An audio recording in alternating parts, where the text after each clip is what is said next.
Alors pour répondre à la question de Gary encore hier, on n'a que évoqué c'est quoi la tchouva. On n'a pas expliqué, donné la réponse à ta question qui était comment savoir si on a fait tchouva, comment savoir si le péché qu'on a fait a été pardonné.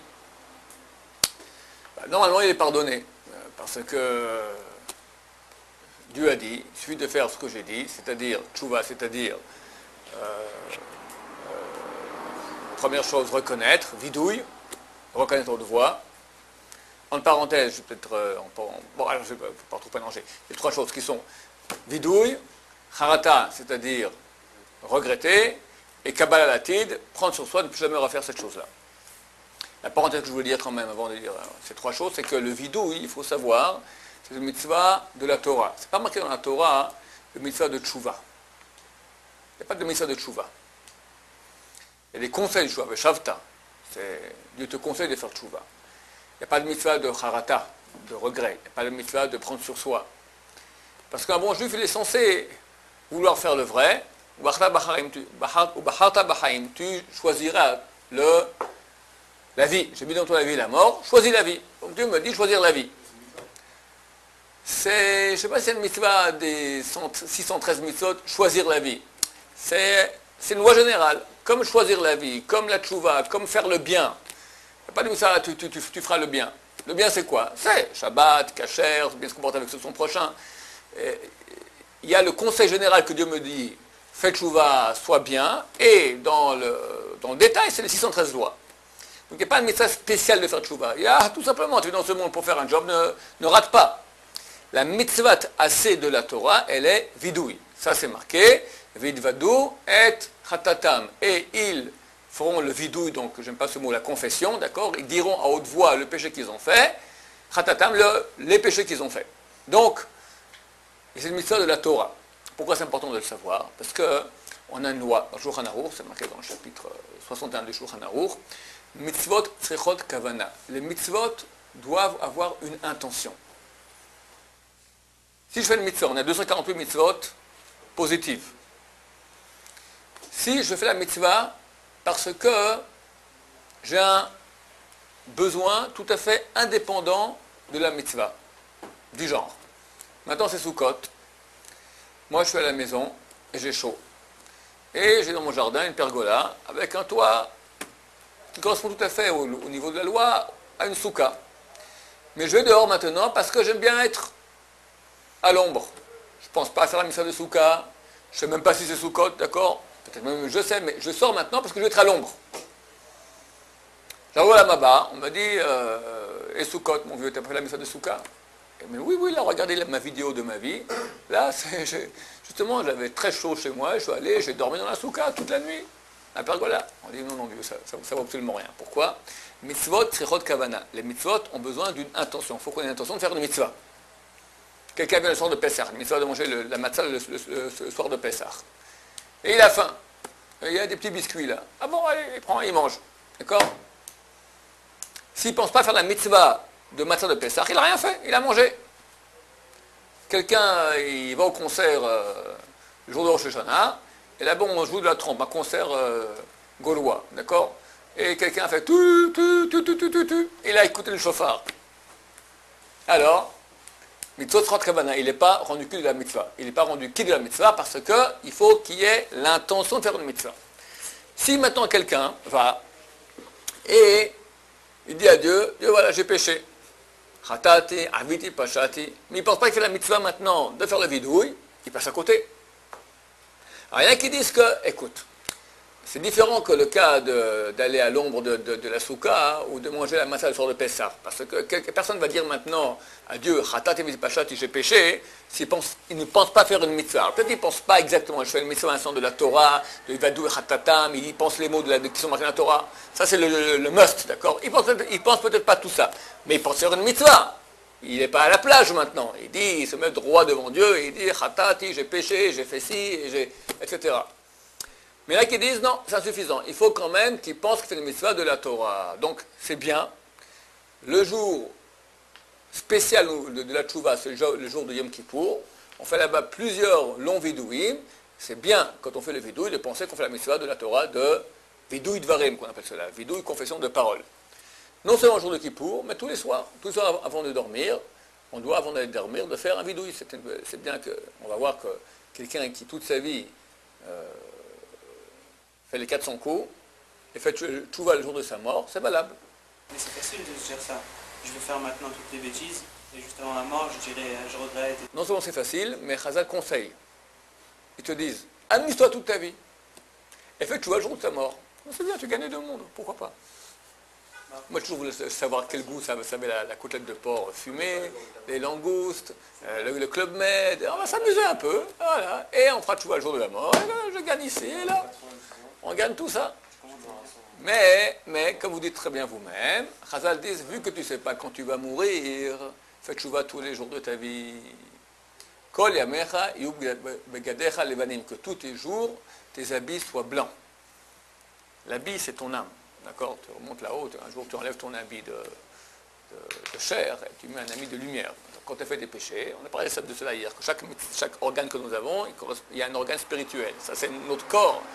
Notre corps ce sont nos habits de lumière. Le premier homme, il avait un habit de lumière, or. Lorsqu'il a péché, Dieu a transformé son habit de or en or. Or, c'est peau. D'accord? C'est pas pour rien que ça se ressemble.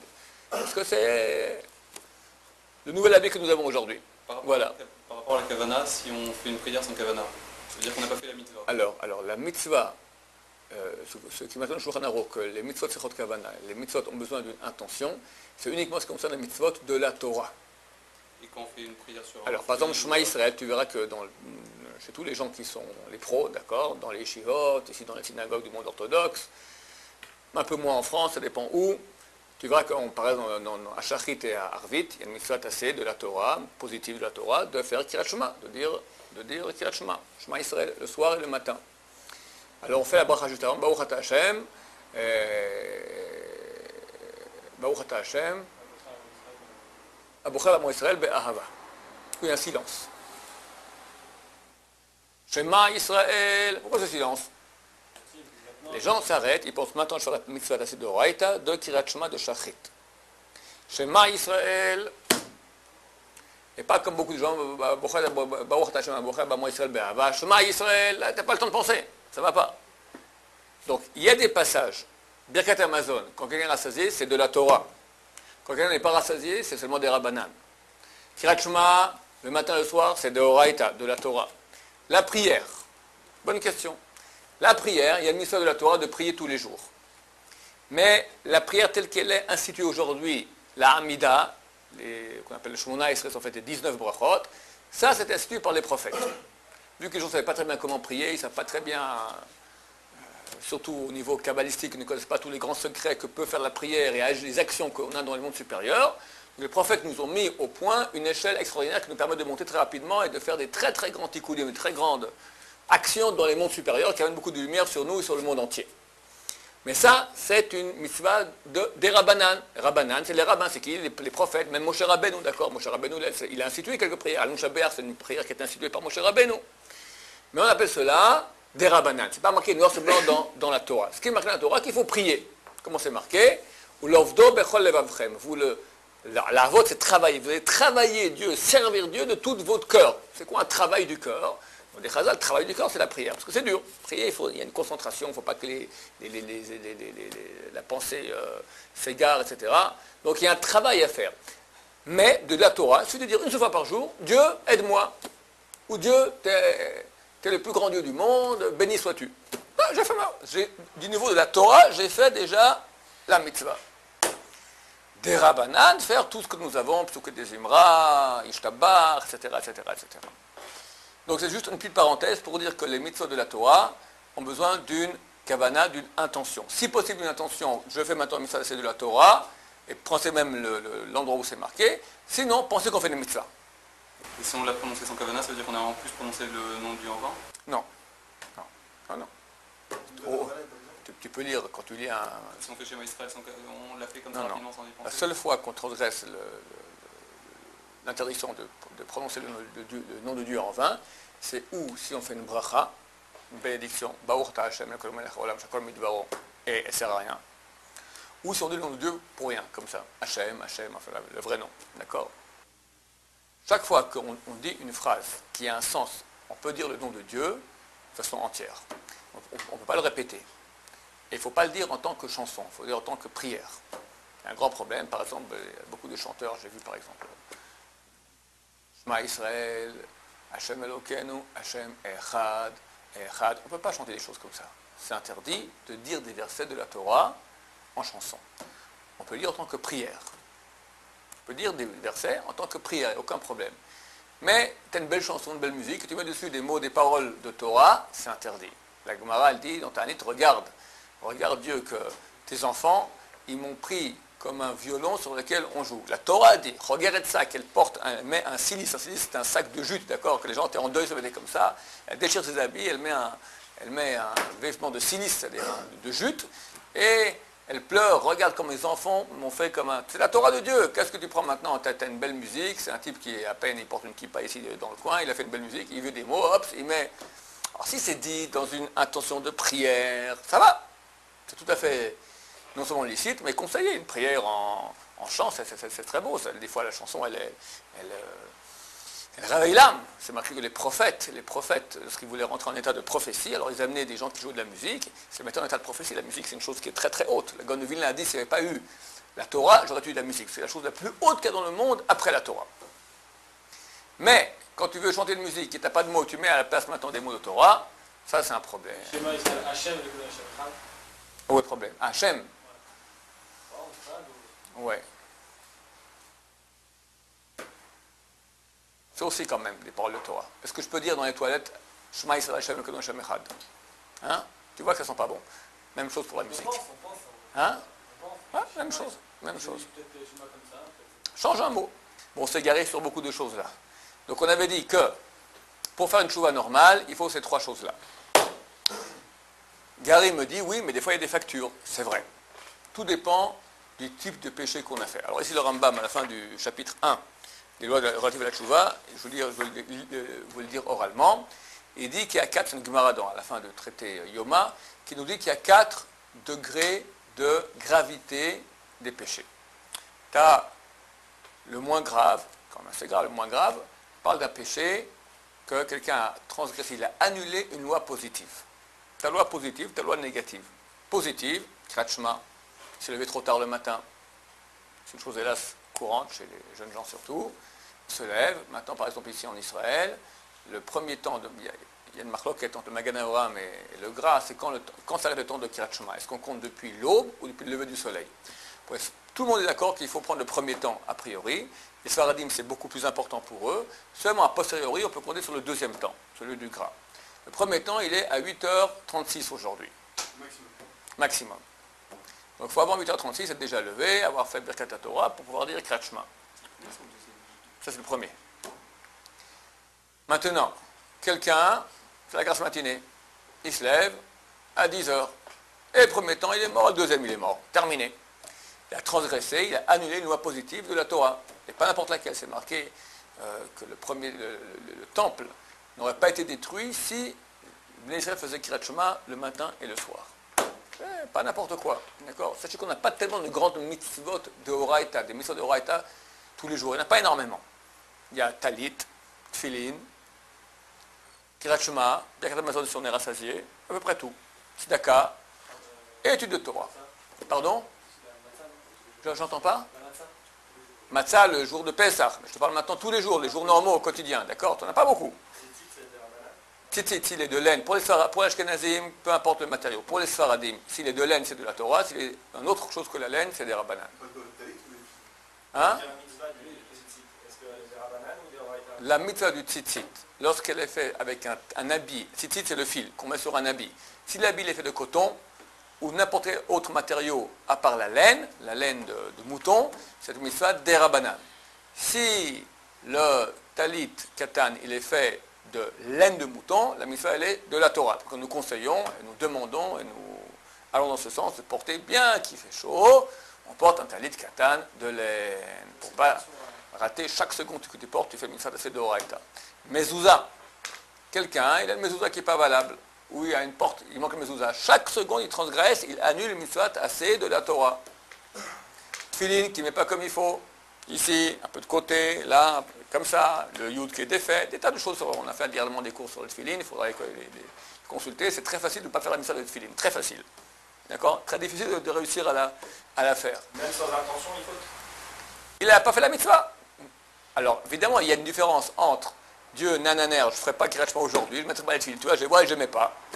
Et entre, le pauvre, il a acheté les beaux tefillin, il a bien mis, etc. Puis il n'a pas fait attention qu'il fallait que le yud soit noué, il n'est pas noué, il a roulé à ma main, on lui a dit, c'est une grande différence, un peu ça la shogeg, c'est involontaire, ou mésid, volontaire, il y a 3 niveaux. Involontaire, c'est bien parce que quand on fait le vidou, on commence toujours par les mots Ana Hashem, ô Dieu.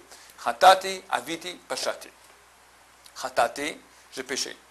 Aviti, j'ai péché. Pashati, j'ai péché. En français, c'est tout, j'ai péché. Mais ça veut dire quoi en hébreu? Il y a une nuance. Chatati, c'est involontaire. Je ne savais pas. Aviti, volontaire. Je sais que c'est interdit, mais trop dur. Me lever à 8h, avant 8h36, je pèse une tonne, je ne peux pas. Même à la yeshiva, hein? Alors vous n'êtes pas trop concernés, vous. C'est les autres qui sont concernés. Et het, avon, pesha, pashati. Pashati, c'est quoi? C'est exprès. Non seulement il sait que c'est interdit, mais il a le choix. Il a 2 morceaux de viande maintenant, un kasher, un taref. Un kasher, un non kasher. Les 2 sont le même prix, les 2 sont le même goût, aucune différence. Il prend exprès le non kasher pour embêter. Peu à la mer Shabbat, peu à la mer vendredi. Shabbat, pour casser les pieds. D'accord? Ça, l'achis, ça c'est pécha. Donc on voit qu'il y a une différence entre, c'est certain qu'il y a une différence, même, il s'agit de la même erreur, quelqu'un n'a pas mis le titi, n'a pas fait kirat shema, n'a pas mis le tefillin, mais une différence s'il a été fait en tant que chet, avon ou pécha. Donc, si maintenant quelqu'un a transgressé, que ce soit involontaire, etc., volontaire, pardon, je parle de volontaire, quelqu'un qui a transgressé volontairement une loi, il n'a pas mis la mezouza, il n'a pas mis le tefillin, il n'a pas fait de birkat Amazon, il n'a pas le talit, etc., etc. Comment est-ce qu'on répare cela? Très simple, il fait tchouva. Tchouva, vidouille, confession, harata, regret, kabbalah latid, prendre sur soi. Et dès qu'il fait cela, il est tout beau, tout propre. Deuxième niveau, il a transgressé une loi négative. Ne pas voler, ne pas manger non cachère, ne pas... Bon, 365 mitzvot de ce type-là. Là, il faut déjà 2 choses. Il faut tchouva. La tchouva, elle fait que suspendre. Pour que vraiment le péché soit effacé, il faut qu'il y ait Yom Kippour. C'est-à-dire quoi? Suspendre. Alors là, il y a 2 explications dans Chazal. Une qui dit, on t'enlève la moitié, la facture. Et l'autre moitié, elle attend jusqu'à Yom Kippour. Deuxième explication, tu es considéré déjà comme un tzaddik. Comme j'ai expliqué hier, quelqu'un qui a eu un hiro tchouva, qui a eu une pensée de tchouva, déjà il l'appelé tzaddik. Ça veut dire qu'il est déjà un type bien. On l'aime, etc. Mais il y a une facture. La facture, elle reste. Suspend, ça veut dire, tu as fait tchouva, tu passes de statut de mécréant, de rachat, à un statut de tzaddik. Mais la facture, elle reste encore complète. Il y a un Kippour, on enlève la facture. Troisième niveau, messieurs, si on transgresse une loi qui est sanctionnée par le karet. Qu'est-ce que le karet? Le karet, c'est une chose pour laquelle Maïmonide dit il n'y a pas de vengeance pire que celle-là, c'est retranchement. C'est que tu es coupé de ta source. L'âme est retranchée. Toi, tu sens rien. Bon, tu deviens beaucoup moins sensible à Dieu, à la vérité. Karet signifie que tu es retranché, ton âme est retranchée de la collectivité d'Israël. Quels sont les péchés qui sont sanctionnés par le karet? Si on transgresse de façon volontaire, sachant que c'est sanctionné par le karet. Par exemple, Shabbat. Quelqu'un qui transgresse Shabbat, les lois de la Torah de Shabbat, ce n'est pas tout des lois de la Torah. Quelqu'un qui touche de l'argent, Shabbat, il n'a pas transgressé une loi de la Torah, c'est une loi des Rabbanan de Shabbat. Celui qui, je ne sais pas moi, les lois de Rabbanan de Shabbat, celui qui presse une orange Shabbat, il a fait du jus d'orange, c'est une loi des Rabbanan. S'il presse du raisin, c'est d'Oraïta. Il écrit, c'est d'Oraïta. La lumière, c'est d'Oraïta. Pour l'extérieur, dans un domaine public, c'est d'Oraïta. D'accord? C'est de la Torah, ça c'est déjà interdit de la Torah. Maintenant, dans quel cas c'est sanctionné par le karet? S'il sait qu'en faisant cela, il transgresse une loi qui est sanctionnée par le karet. S'il ne savait pas, il n'y a pas de karet. Ça revient au niveau inférieur qui est il a transgressé une loi négative. Donc, ceux qui ne veulent pas savoir, mieux qu'ils se bougent les oreilles maintenant, mais je dois vous enseigner néanmoins quels sont les péchés qui sont sanctionnés par le karet, et dorénavant, quand vous voulez transgresser, sachant que personne ne transgressera cela, mais si ça lui arrive de façon volontaire, il saura qu'il transgresse un interdit qui est sanctionné par le karet. En parenthèse, que personne ne se bouche les oreilles, parce que c'est marqué Shikegat Talmud Olazadon. Celui qui il dit je préfère ne pas étudier pour ne pas savoir, comme ça je reste involontaire, alors on compte dans le fait qu'il est volontaire. T'as pas su, t'as étudié, mais t'as pas su parce que t'es pas encore arrivé au chapitre qui enseigne cela, ou t'as mal compris. Ok, alors c'est involontaire, volontaire. Mais quelqu'un il dit, je vais pas apprendre une loi de Shabbat comme ça, au moins si je transgresse, c'est involontaire. Dans le ciel, ça vaut rien du tout. Ça vaut absolument rien, c'est marqué très clairement. Chez Gad Talmud, l'involontaire de ne pas avoir étudié, alors là, Zadon est considéré comme un Zadon, comme Mézit, c'est-à-dire comme volontaire. Alors, transgresser, encore un karet. En gros, toutes les interdictions sexuelles, la relation elle-même, la relation intime, sexuelle, est transgressée par le karet. Shabbat. Manger et boire à Kippour une certaine quantité. Manger une certaine quantité de pain le soir de Pessah. Pendant les 7 jours ou 8 jours de Pessah. Ça c'est dingue si je fais un peu. Un peu non. Il faut que tu manges kazaït. Je parle dans la même journée. Un peu. Non, il faut que tu manges, et à Pessah, il faut que tu manges kazaït. Kazaït, c'est 28 millilitres. Pour le Maïmonide, c'est 19 millilitres. Ça fait 2 tiers d'une boîte de l'éléments standard en 4 minutes. Il y en a qui disent même en 7 ou même 9 minutes. Ce qu'on fait à Yom Kippour. Yom Kippour, c'est une autre quantité, c'est qu'à Kotevet, c'est comme Kotevet, c'est une date. Alors, c'est environ 21 millilitres. Qu'est-ce qu'on fait? Ceux qui doivent manger à Yom Kippour pour des raisons de santé, alors pour pas qu'ils transgressent un interdit qui est grave, on leur fait manger toutes les 10 minutes, parce que le temps le plus... C'est un certain temps, mais la lara c'est 4 minutes. Il y en a qui disent 7, il y en a qui disent même jusqu'à 9. Pour être certain qu'on n'est vraiment pas dans le temps, on prend 10 minutes. Sous 10 minutes, ils mangent une petite quantité moindre. Et ainsi, comme cela, ils ne transgressent pas l'interdit qui est de la Torah. Le sang de l'animal, lorsqu'il est cuit, c'est interdit des rabbanan. Quelqu'un mange maintenant de la viande qui n'a pas été trempée dans le sel, quand elle est cuite, c'est interdit des rabbanan. Quand elle n'est pas cuite, un steak tartare, c'est de la Torah, de Horaïta. Le sang qui sort de l'animal lorsqu'on l'égorge. D'abord, il y a un petit jet, puis après, il y a un grand jet. Dans ce grand jet, c'est dans cette partie que l'âme de l'animal sort. Cette partie du sang-là est transgressée par le karet. Celui qui mange cela, je crois qu'il y a ça, on appelle ça le boudin, je crois, d'accord? Alors, c'est sanctionné par le karet. De même, le chelev, ce sont quelques graisses animales, surtout dans les parties arrière de l'animal. Il y en a aussi quelques-unes dans les parties avant, mais surtout dans les parties arrière. Les graisses qui recouvrent les reins, etc. Certaines graisses, on appelle ça chelev, sont transgressées, c'est sanctionné par le karet. Quelqu'un va manger un méchoui au Maroc, on lui donne maintenant une partie, une bonne graisse comme ça, ou bien un morceau de viande sur lequel il a dégouliné de cette bonne graisse, il faut y transgresse un interdit de karet, faire attention. Qu'est-ce qu'il y a encore sur le karet? Monter, visiter la mosquée de Omar, d'accord, l'esplanade du temple, l'endroit où il y avait le temple auparavant, quelqu'un qui est impur, nous sommes tous impurs aujourd'hui, quelqu'un qui va là-bas et transgresse un interdit de karet, même en avion, même en satellite, d'accord, tu passes au sud de Jérusalem, au sud de l'endroit du temple, transgresse un interdit de karet. Si c'est volontaire. Quoi encore? La raison c'est quoi? Parce que tu rentres dans l'endroit du temple alors que tu es impur. Mais avec l'armée, par exemple, l'armée, si ça elle passe, c'est un gros problème. C'est un problème. C'est un problème. Les goïms qui sont dessus, ils ont aussi une punition. Goïm, non. Goïm peuvent y aller, aucun problème. Le Sera Batala, c'est quoi? Non. Zera Batala, la semence en vin, c'est pas karet. Si c'est volontaire aussi? Volontaire. Semence en vin, volontaire ou involontaire, c'est pas karet. D'accord? Quoi encore? Je crois que c'est tout en gros. Il y en a quelques-unes qui concernent donc le temple à l'époque, c'est les restes des sacrifices, ou des sacrifices qui n'ont pas été comme... Bon, mais ce n'est pas des choses qui sont tellement actuelles. J'entends pas? Je dis toutes les interdictions sexuelles. Presque toutes. Le pain pendant Pessah, non? Je dis? Celui qui a la Brit Mila, non? Ah, la Brit Mila, très bien.